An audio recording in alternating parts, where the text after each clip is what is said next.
Today on NewsCenter, see what special musical guests were at the Spring Gala, hear what former President Clinton had to say during his stop on campus, and lastly, we remember the life of one MSU alumni who was killed in a tragic car accident. All this and more, today on NewsCenter. Good evening and welcome to NewsCenter. I'm Jacob Miller. And I'm Kenzie Thompson. Thanks for joining us. Here's your headlines for May 5th, 2016. We start tonight with a story affecting many on our campus. MSU grad Sarah Cottle was killed in a crash on Kentucky 32 Saturday night after leaving the MSU Spring Gala. This car was hit head-on when a driver going in the opposite direction crossed into the median and into the opposite flow of traffic. Cottle, who was just 23 years old, died at the scene. NewsCenter's Alexis Matthews joins us now. And Alexis, this tragedy has really shaken up a lot of people who saw her less than an hour just before. Yeah, Jacob, it's a very sad story. Many who knew Cottle said she was full of life and always walking around singing. Now that life has been taken way too soon. Cottle was in Morehead Saturday night to attend Morehead State's annual Spring Gala for the first time as an alum. Student and friend Haley Clay had seen her that night, something she says is a surreal thing to think about. I woke up at 7 o'clock and her accident had occurred, somewhere just right after midnight. And the last time that I saw her, I looked at my phone and it was, almost 12 o'clock on the dot. So, it's almost like I kind of got to say goodbye without knowing that I was really saying goodbye. From the very first day that I was a student here, she, had her arms wide open, and she was one of those people who accepted everybody. And so coming in as a young person and not really knowing where I belong, she was that person that really made you feel accepted, especially as a freshman and coming into a department I knew nothing about. Clay says they spent a lot of time together, including performing and touring, and that she's thankful for that time. I think, looking back on it now, I guess I kind of took the time for granted that I have with her in a rehearsal or, doing a performance, because obviously that time is very special to me now that she's gone. Cottle was a member of sorority Gamma Phi Beta. On-campus advisor Steve Middleton knew her through events and says she was always enthusiastic and happy. She had a very contagious smile, and you've heard the old saying, someone could light a room up with her smile. She definitely could, and she always seemed very optimistic and very happy, and I could always remember her smile. When I found out about the accident Sunday morning, I thought about her smile. So I think it's one thing she's going to for sure be remembered for. Last night, a portion of the MSU Jazz Vocal Concert was dedicated to Cottle, and Gamma Phi Beta held a candlelight vigil in her honor. She was pretty much like the best person that I've ever met in my entire life, and if you have ever met her, you could pretty much just tell that the second that you met her. Investigators say the driver of the other car, Sabra McCarty, and a passenger were taken to the hospital with minor injuries. Investigators blame alcohol, rain, and poor visibility for causing the crash. And Jacob, we're told criminal charges could be filed in the incident. Such a sad story. Thank you, Alexis. Cottle was laid to rest yesterday in her hometown of Owensville, Kentucky.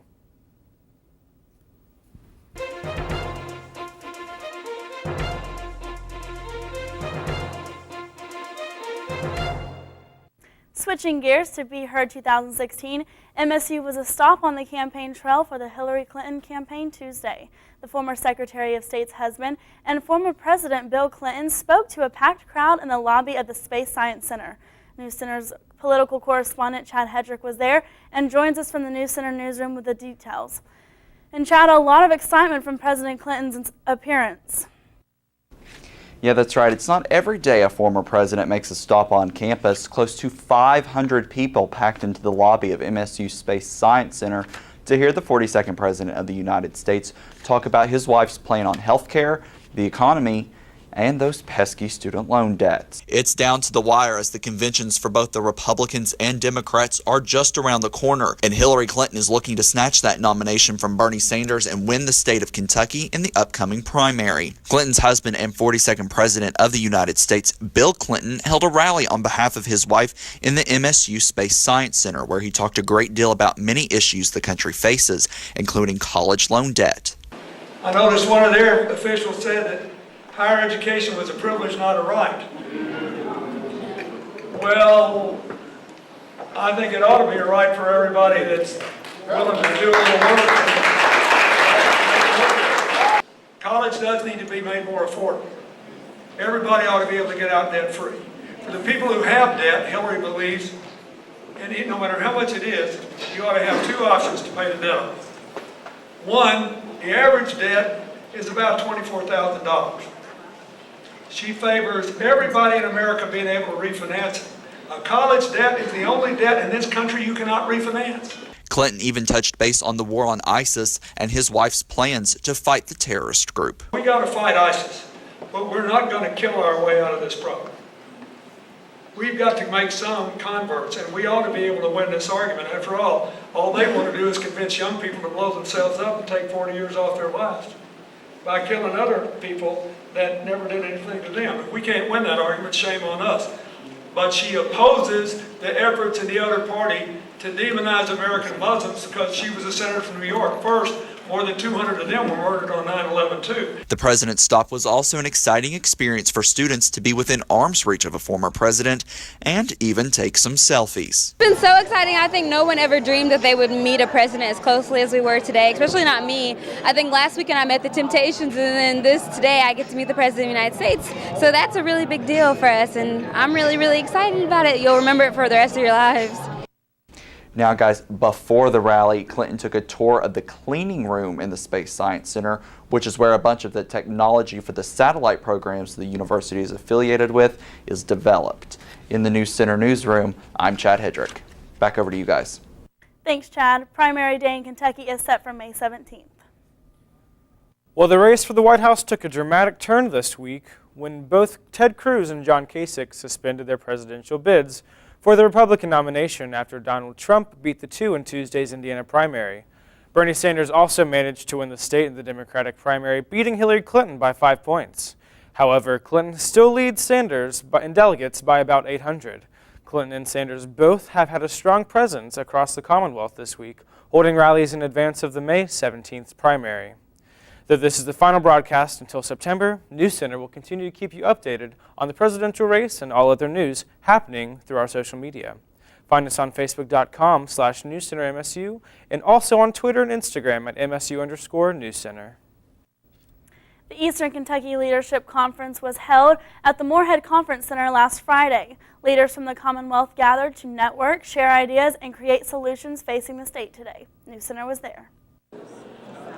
We're excited to be here today as we celebrate the 29th year of East Kentucky Leadership. This is the best and the brightest coming together to talk about not only cultivating new ideas, but making sure that we are growing the talent that is right here in Eastern Kentucky. Well, today we've talked about innovation, especially with the Space Science Center here at Moorhead. It's the #1 export here in the Commonwealth. So proud of the work that we have done, not just in the Commonwealth, but for the nation, and wanted to honor that work, and importantly, encouraging our women across East Kentucky that they are the future leaders of the Commonwealth, and likewise inspiring folks and having discussions about how we continue to grow our economy, invest in Eastern Kentucky through important initiatives like broadband access and making sure we have a skilled workforce that can be ready when we attract employers for this region. Well, the East Kentucky Leadership Conference has been a conference that's been going on for many years now, and it's a good place for us to get together and talk about really strategy as we move forward on how we can diversify and build a stronger economy for our region. This conference has brought some tremendous ideas and some tremendous initiatives for us to work on as we move forward in the future.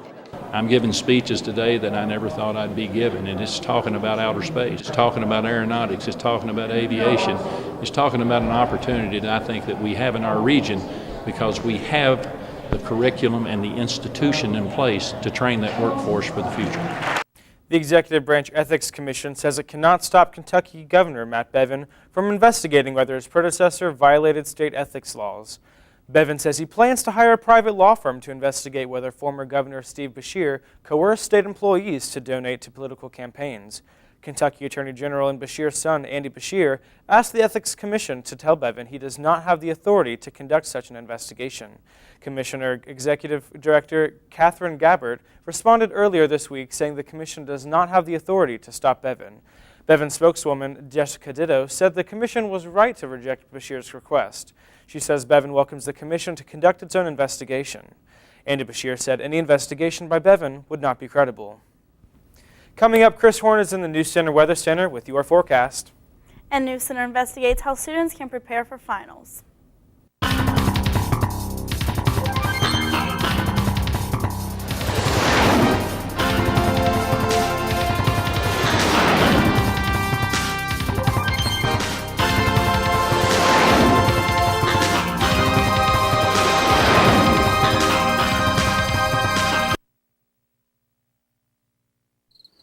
It never gets old, huh?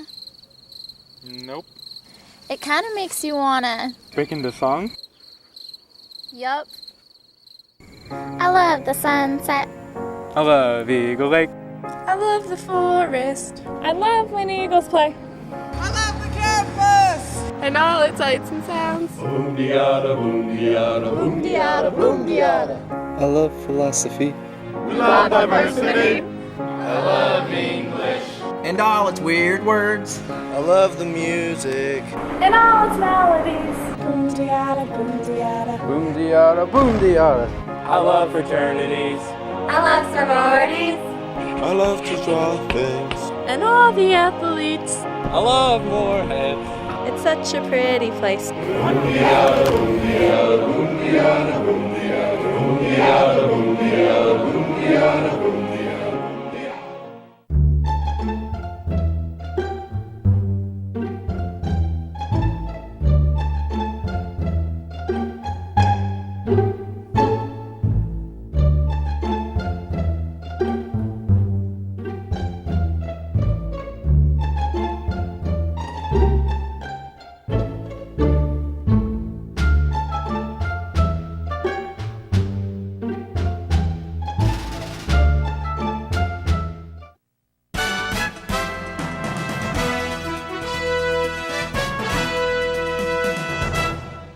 And welcome back. Current conditions right now, it is cloudy out there. That's right, it's cloudy. It's not raining at least.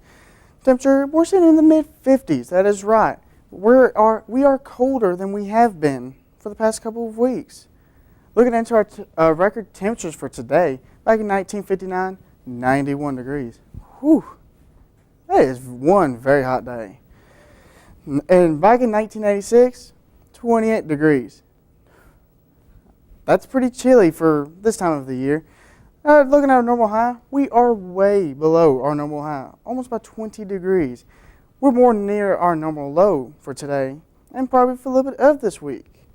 Looking into our temperatures, brought to you by WKYT, Commonwealth, we're sitting in the 50s. Some places actually did get to hit the 40s. Bowling Green, you were almost the only place that almost got to hit 60. Fort Knox, yeah, 53. Louisville, you're sitting in the mid-50s. Looking at Lexington and Frankfurt, you also got into the mid-50s. Hometown, you didn't even get into the 50s today. Looking at our First Alert live radar, it is clear. Especially down here in western part, you're sitting nice and dry right now. Northern part, you're also seeing it as nice and dry. Central, you better be trying to get a little warm staying inside. Looking at tonight, it is cloudy. That's right, the cloudiness will stay into tonight. But our temperatures will be going down into the mid-40s. That is right. You might want to take a light coat tonight if you're going anywhere. And looking into our sunset, it's going to be about 8:30, which might bring a little bit more of a chill factor into it. And now, back to Kenzie at the News Center.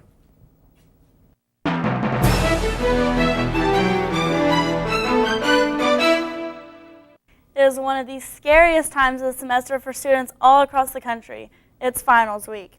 Nick Oliver discovered some ways you can make this week a bit easier for you. With finals week knocking on the door, nobody has a better idea of studying than the Camden Carroll Library. We will be happy to help you in any way. The library will be open 24 hours during finals week to accommodate all of your studying needs. The finals hours for the library, we're going to be open from 1 p.m. this Sunday, and we won't close again until 4:30 the following Friday. Even some special guests are stopping by to help you get relaxed before your big test. Gigi the dog and Wednesday the cat, both very loving animals, and sometimes it's just nice to pet a dog and soak up some of their essence. Same way with a cat. You know, you put that purring cat on your chest, and all of a sudden your blood pressure drops. But with all the events Pamela has conjured up, she says it comes down to one simple task. Coming in and studying. I mean, that's just the basic thing. You got to study, and you know, if you want to stay here all night, that's fine. We step over you if you're falling asleep in the hallway, which we've done. Yes, we've stepped over students. So, but it's important to get here, bring a friend, make sure that you do this in a logical way. Don't just come and go, oh, well, I got to study for this. No, make a plan, make an outline, make your cards. These are things that will help you study. Extended forecast, and Nick Oliver is in with your Eagle Athletics update. Hi, I'm Chad Hedrick, News Director for NewsCenter. And I'm Leanne Zaproni, Assignment Editor for NewsCenter, and we want to tell you how you can stay connected to NewsCenter wherever you are. That's right. Like us on Facebook at facebook.com/NewsCenterMSU. Or follow us on Twitter or Instagram at MSU_NewsCenter. And don't forget to catch us every Thursday live at 5 p.m. right here on MSU TV, Channel 85. Or see us on MSUTV.net.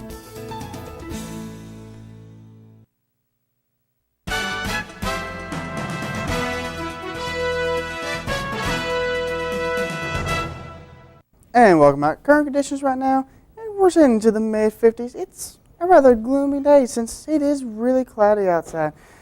Looking into the humidity, it's sitting in that 54%. Winds, we can see a little bit of the wind. Not as bad as it was for the past couple of weeks with the storms rolling in and stuff previous week. Looking at our current temperatures brought to you by WKYT Commonwealth, we're sitting in the mid-50s. Bowling Green, you did get to almost hit that 60-degree mark. Looking over here at the eastern part, Jackson, you got to see almost into the 40s, but Prestonburg, you got a little bit into the low 50s. Millsboro and Harlan, you did get to see the 50s, but some surrounding cities around you did not get to see that, unfortunately. Looking at our First Alert Live radar, it is clear, especially the northern part and western part, after they did get hit by a couple of those storms. Eastern part, it's a totally different story. Down towards near Hazard and Pikeville, you're seeing some scattered showers as of right now. But going into tonight, they will be going away. Looking into tonight, that is right. The cloudiness will stay with us for tonight, but the temperature is the story. 45 degrees. We'll be hitting the mid-40s, so take a light coat, but there will be no rain tonight, so you don't have to worry about putting your hood on or even taking your umbrella. Sunset, we're going to be sitting in that about the 8:20 mark, but it might even get chillier than the 40-degree mark. Looking to tomorrow, it's going to be mainly dry. We'll have a very small chance of some precipitation, but it's going to be like partly cloudy for the rest of the day. But the high, we'll be almost back up into the 70s. Sunrise, we're about 6:32. Now looking at our 7-day forecast, weekend, we're going to be back up into the 70s. Good time to be back up in the 70s for the ball games. Going into your weekdays, the showers and thunderstorms will be making their marks back into our forecast. Thanks so much, Chris. Now let's take a look at Eagle Athletics with Nick Oliver. Your home for the Morehead State Eagles, this is NewsCenter Sports. Morehead State baseball had a wet series this past weekend, sliding past Austin Peay 3-1. On Friday, the teams met in a doubleheader to avoid the weekend rain. The Eagles won both games, one 11-1 and the other 7-6. After hours of delays on Saturday, Game 3 saw the Eagles falling short 6-2. We talked to Coach Mike McGuire about calling on his deep pitching staff this weekend and what they expect from the rest of the season.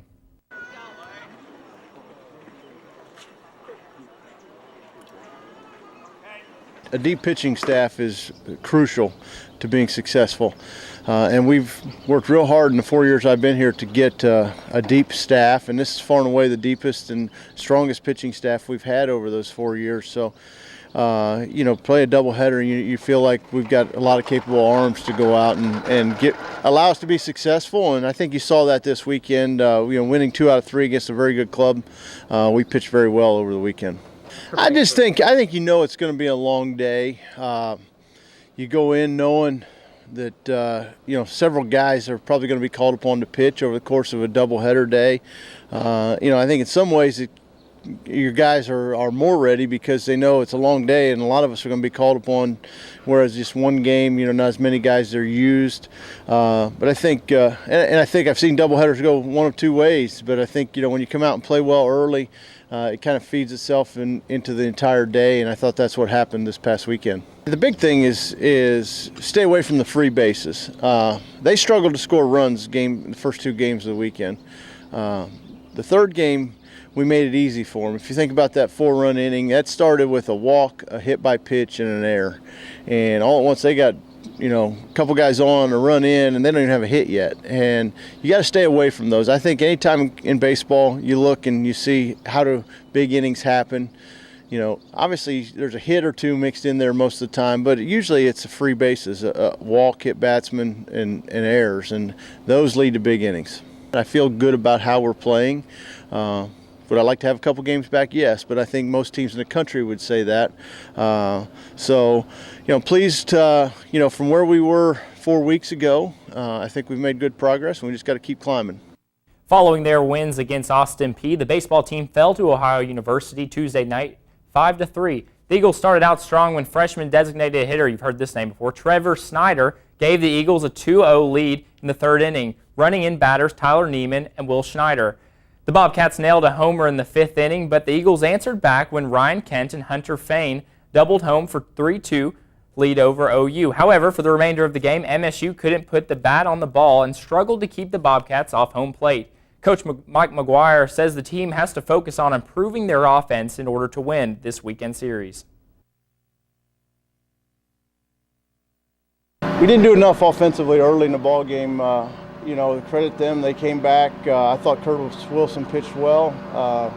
We should have been out front more than that. They're throwing the bottom of their bullpen, and we walked several times but couldn't get a hit to drive a run in. Twice we had opportunities to sack bunt and move a guy up, and we didn't do it. We didn't have many quality bats after the first inning, and then we hit some balls hard late, but just didn't put enough pressure on them. We haven't come from behind much, and we get started fast and we play really well. Win going away, get ahead and hold on, but we haven't come from behind, and we need to do that. I think one of the things, it's disappointing to me, we had an off day Sunday, light practice yesterday, and not to come out and do any more than we did offensively is very disappointing. I think that's what I talked about after the game. Is one thing about being young and not having seniors is, seniors have a sense of urgency because their career's winding down, and you got a lot of young guys, and that's why they're all going to go out and play summer ball and learn to play 6 or 7 days a week when it's 90 degrees out, because you got to bring it every day, and when you bring it every day, days like today don't happen. But you got to do things there to create offense. You've got to get free base runners. You got to move runners along. You got a situational hit. It's going to be a real test for us offensively. Because that's some of the things that we've struggled with at times, just being young and immature and inexperienced at times. So we've got a tough weekend. I know what their record is, but that doesn't mean that they're not going to be a tough opponent to play in their ballpark. We can't go up there assuming anything. We've got to go up there and play well. Your Eagles travel to Eastern Illinois tomorrow for a 3-game series against the Panthers in Charleston, Illinois. And this is the big news over the week. Eagle Athletics announced Tuesday that effective immediately, the men's and women's tennis programs would be suspended from operation. The programs will be replaced with women's beach volleyball and women's indoor track and field starting in the 2016-2017 academic year. Director of Athletics Brian Hutchinson said in a press release that he regrets that the department had to come to this decision, but says that it was a move in regard to their budget reduction strategies. Hutchinson said the sports program will do whatever they can to help players and coaches during this transition, whether they stay at Morehead State or transfer to another school. We spoke to senior tennis player Aya Tarashi, who says this decision has really upset the players and coaches, and with the announcement of cuts coming so late, those wanting to transfer can't, because recruiting for the next season has already come and gone. Just all disappointed. I didn't know it's done by so easily. He just told us they decided to cut the program, and then that's it. Just one day. It took one day and everything changed. And for me, all my teammates are family here, because 9 players out of 13 players are all international students. We're here for playing tennis, and we are away from home. We always help each other, and yeah, it's just so sad that now I'm graduating, but then I was supposed to be the only senior, but then now it's like senior day for everyone. Like some of them need to stop playing tennis even though we would love to. So it's just really sad situation for us. Now, we are told the university will honor scholarships awarded to the student athletes until their time at MSU ends. This cut reduces the department's budget by about $400,000 annually. Tennis has been a part of MSU's sports program since 1958. Stick around, we'll be back with more news right after this.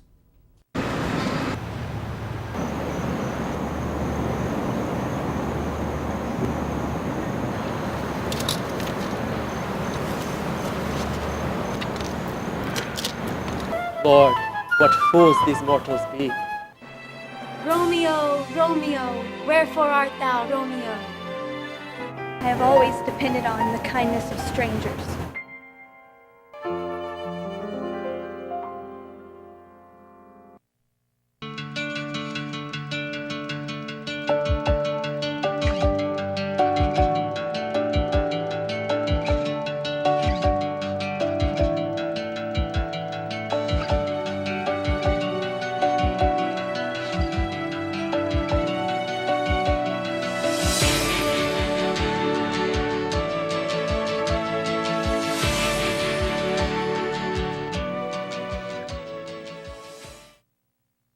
An event was held at Innovation Launchpad in order to help small businesses launch and get well known. NewsCenter reporter Jacob Valerio was there. Yeah, what this event is, it's part of Small Business Week, and every year the president does a proclamation of having Small Business Week, and it's really a celebration of small business owners.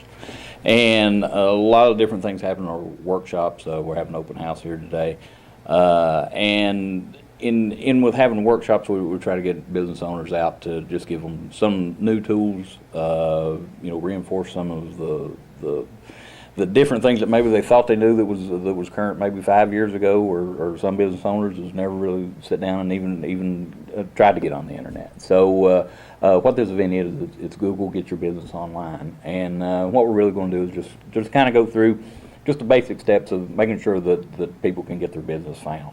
So I design jeans for men and women in wheelchairs. So after a car accident in 2007, it left me a T4 paraplegic, and knowing that I couldn't find adaptable clothing that was fashionable set me up to want to do it myself. So I started January of 2016 selling jeans online, and the jeans have different functions and features to help someone with their day-to-day activities of someone in a wheelchair.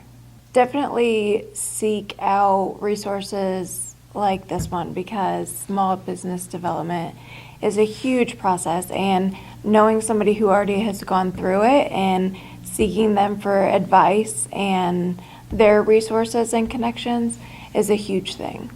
Finally, tonight, over 500 guests enjoyed a Motown-themed evening last Saturday at the annual Spring Gala. NewsCenter reporter Courtney Howell was there. Moorhead or Motown? The Adrian Doran building at Moorhead State felt more like a trip to Detroit instead of a student center last Saturday at the annual Spring Gala. Well, it's a wonderful night again. It's Gala 2016, and the theme this year is Motown. So we're really enjoying ourselves. It's a wonderful opportunity for us to say thank you to all the supporters of Moorhead State University and to showcase all of the talent that we have here at the university. So we're happy to have a great evening. We're happy to have a wonderful turnout, and we're looking forward to a great show with our student artists. It's great. It's always great to see people who are alumni, old friends, new friends, and anytime that you can celebrate what Moorhead State has to offer, which is a lot of things for this region. Being mayor of the Moorhead, I'm an alumni, and we really look to Moorhead State to bring in all people from all over the region. And when you can show them a great time and show them all the family atmosphere we have here, it's just tremendous for our community. So this happened on a complete accident, actually. Our mothers went to the same high school back in had to be 70 something. Yeah. And we're both from Louisville, Kentucky, and so my mom gave me this shirt to wear for the Motown. They both went to Central High School. Yeah. And so her mom gave her this dress, but we never knew we were matching until today. We just put it on and got in the car and we saw that we were in the same pattern. This year's special guest included Leonard Coleman and Blunt. Through their performance, alumni and friends experienced some of the most iconic sounds in American music.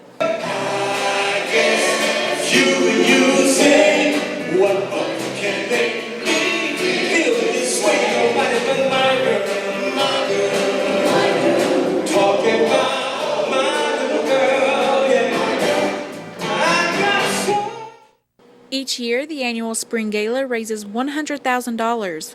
Proceeds provide educational opportunities for MSU students. Reporting for NewsCenter, I'm Courtney Howell. Well, that's going to do it for us this semester. Remember, you can always find your news on NewsCenter's Facebook, Twitter, and Instagram pages. And you can catch this newscast again on msutv.net. On behalf of everyone here at NewsCenter, I'm Jacob Miller. And I'm Kenzie Thompson. Have a great summer and best of luck on finals.